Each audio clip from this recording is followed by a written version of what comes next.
pada rangkaian resistor yang dipasang dengan sumber tegangan listrik arus bolak-balik, maka rangkaiannya akan bersifat resistif.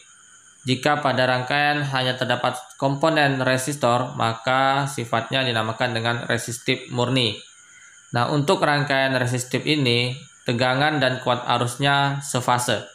Jadi, jika tegangannya di sini sinus omega T, maka kuat arusnya juga sinus omega T. Ini menunjukkan bahwa kedua persamaan di sini disebut sefase, tegangan dan kuat arusnya.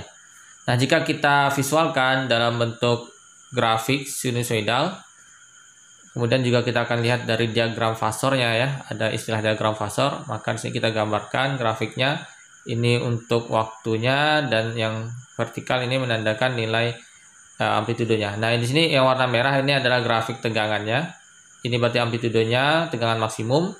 Kemudian untuk kuat arusnya warna biru.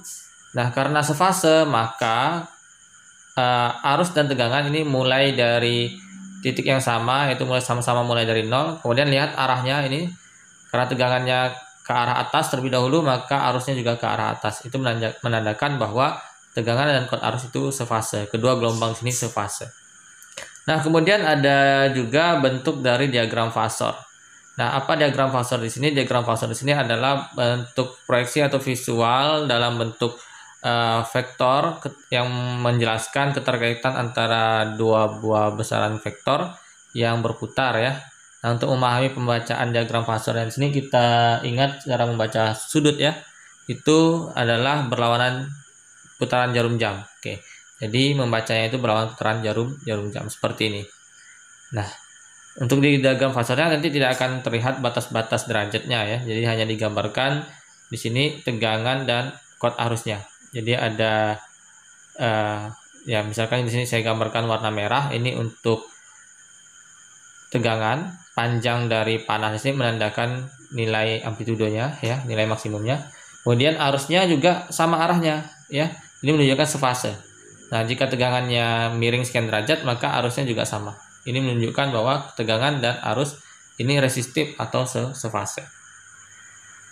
Nah, kemudian kita akan masuk ke konsep perhitungannya untuk rangkaian yang resistor sini ya, resistif murni. Kita ingin menghitung ya, misalkan pada rangkaian itu sudah diketahui nilai persamaan tegangannya. Nah, di sini kita akan mendapatkan atau menuliskan persamaan kuat arusnya. Maka kita harus menghitung nilai kuat arusnya. Nah, seperti biasa kita gunakan hukum Ohm ya, hukum Ohm, V sama dengan I kali R atau I sama dengan V per R. Nah, jika kita menggunakan nilai tegangan maksimum maka berarti kita menghitung kuat arus maksimum. Nah, R-nya itu ada R pada rangkaian ya, R-nya. Jika R-nya ada lebih dari 1 maka kita selesaikan terlebih dahulu cari R totalnya. Oke.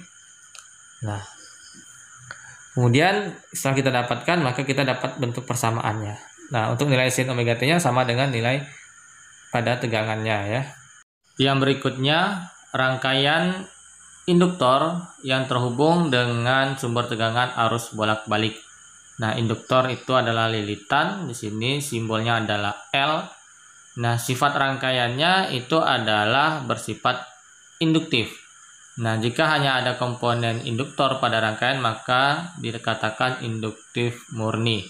Nah, di sini nilai atau fase dari tegangan dan kuat arusnya itu selisih ya. Yaitu pada kuat arusnya itu dikatakan atau kita sebutkan di sini tertinggal 90 derajat dari fase tegangannya, atau kita lebih mudah mengingatnya kuat arus lebih lambat. Nah, kita gunakan lambat di sini karena identik dengan induktor, simbolnya L ya. Jadi L di sini menyatakan ingatan untuk induktor. Kuat arusnya lebih lambat dari tegangan atau tertinggal.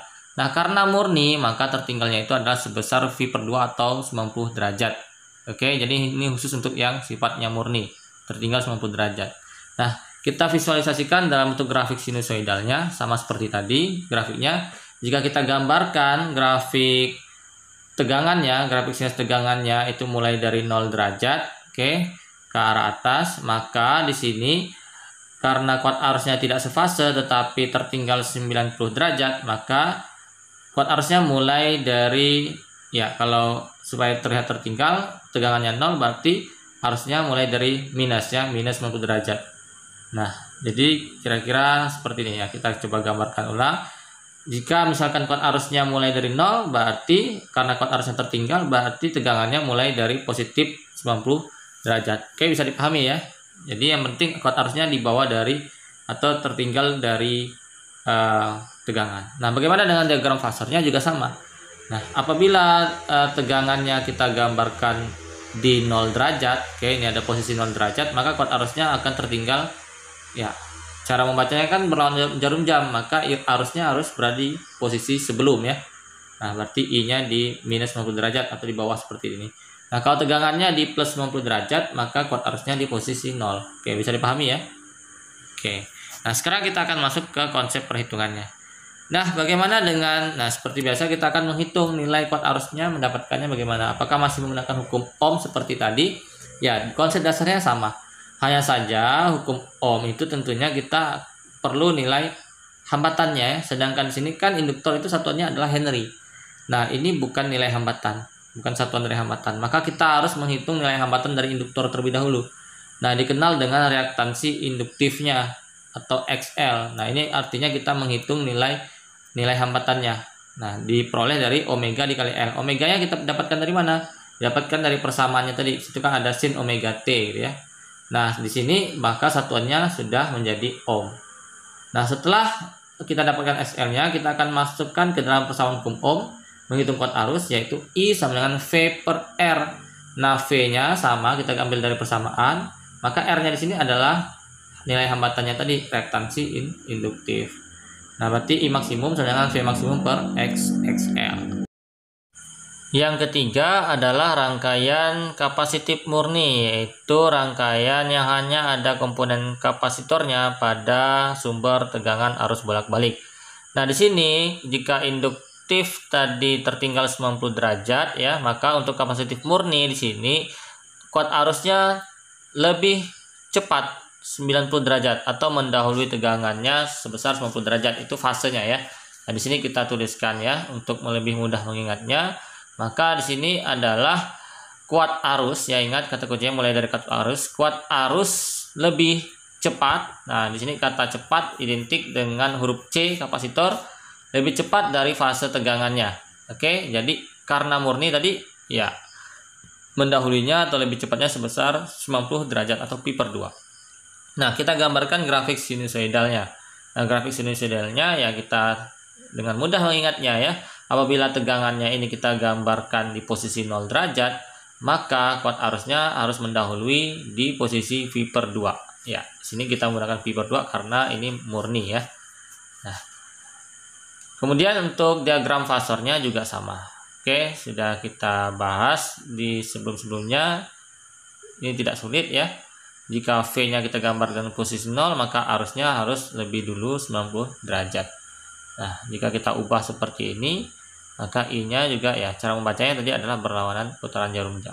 Oke, ya tidak sulit ya. Nah, sekarang kita masuk ke konsep perhitungannya.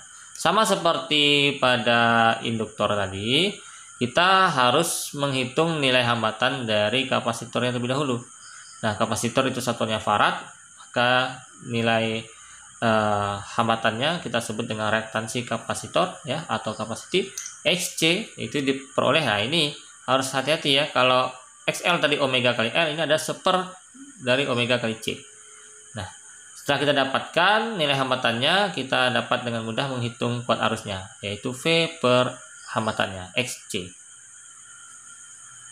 Nah, selanjutnya kita akan membahas bagaimana menyelesaikan persoalan dari rangkaian seri gabungan dari resistor, induktor, dan kapasitor pada rangkaian arus bolak-balik.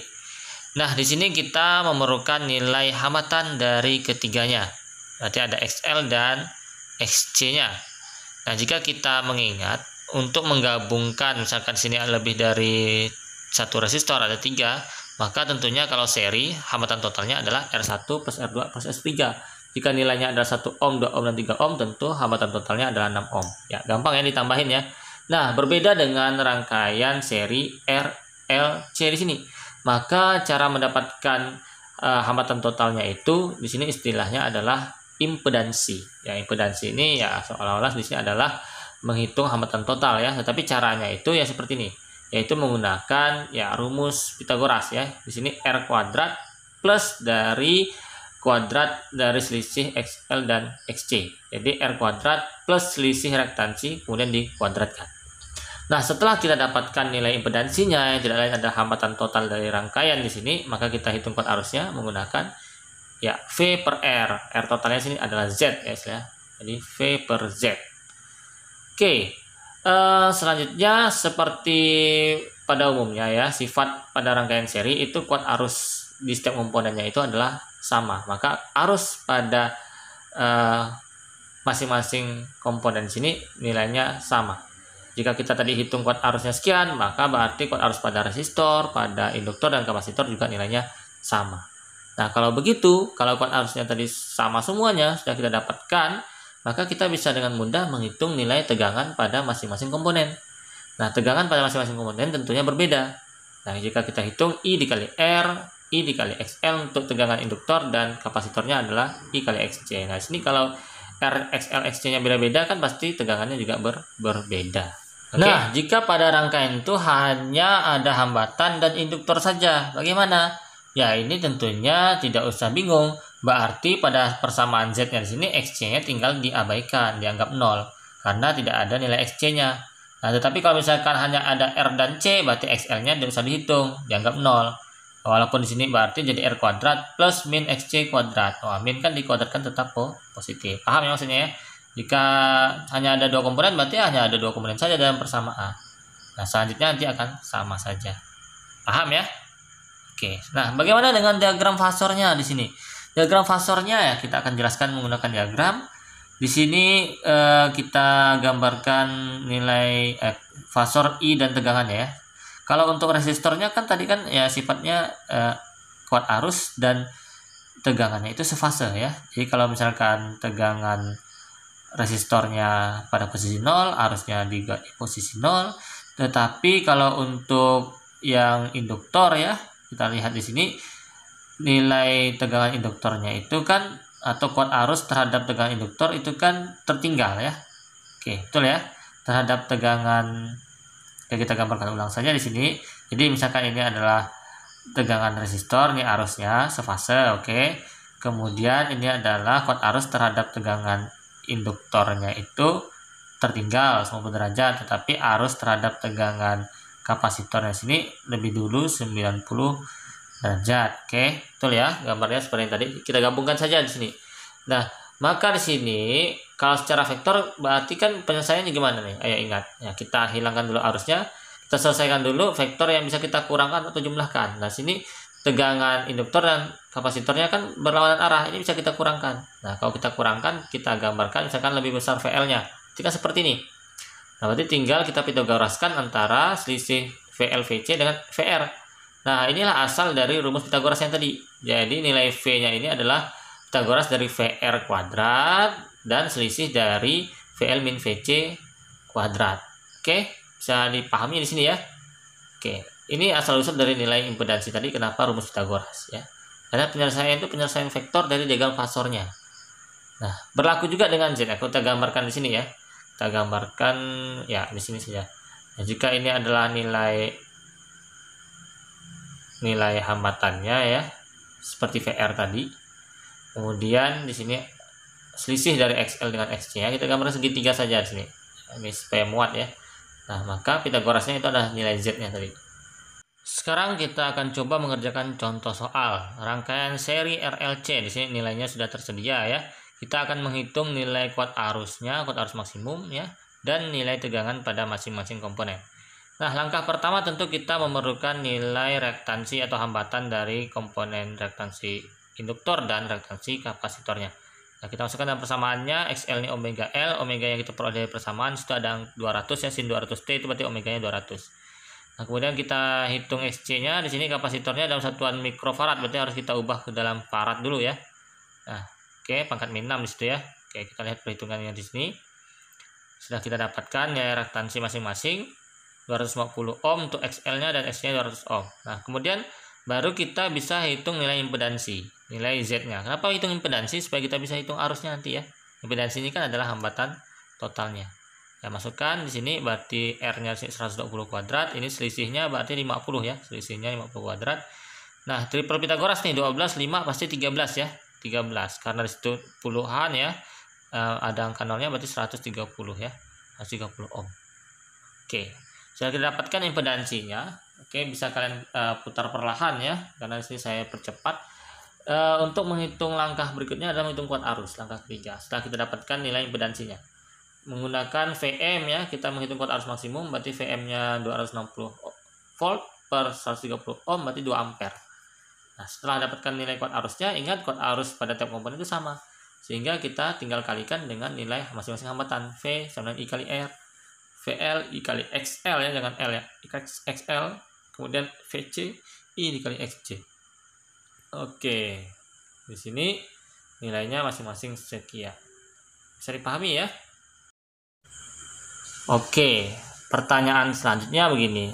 Untuk rangkaian seri RLC, sifat rangkaiannya bagaimana? Seperti kita pahami tadi, sifat rangkaian itu kan ada 3 ya, resistif, induktif, dan kapasitif. Nah, untuk rangkaian seri RLC ini masuk ke sifat yang mana? Nah, untuk menentukan sifatnya di sini, kita bisa lihat dari nilai XL dan XC-nya. Apabila nilai reaktansi induktif dan kapasitifnya sama, maka ini resistif, disebut juga rangkaian resonansi. Tapi kalau induktif ini XL-nya lebih besar, kalau kapasitif jadi XL-nya lebih kecil atau XL-nya lebih besar. Nah, lihat dari sini saja. Nah, pada soal tadi kan kita sudah menghitung nilai reaktansi masing-masing. XL-nya tadi kan nilainya berapa? 250 ohm. Sedangkan XC-nya 200 ohm. Berarti ini bersifat induktif. Jadi untuk menentukan sifat rangkaiannya, lihat dari nilai XL dan XC.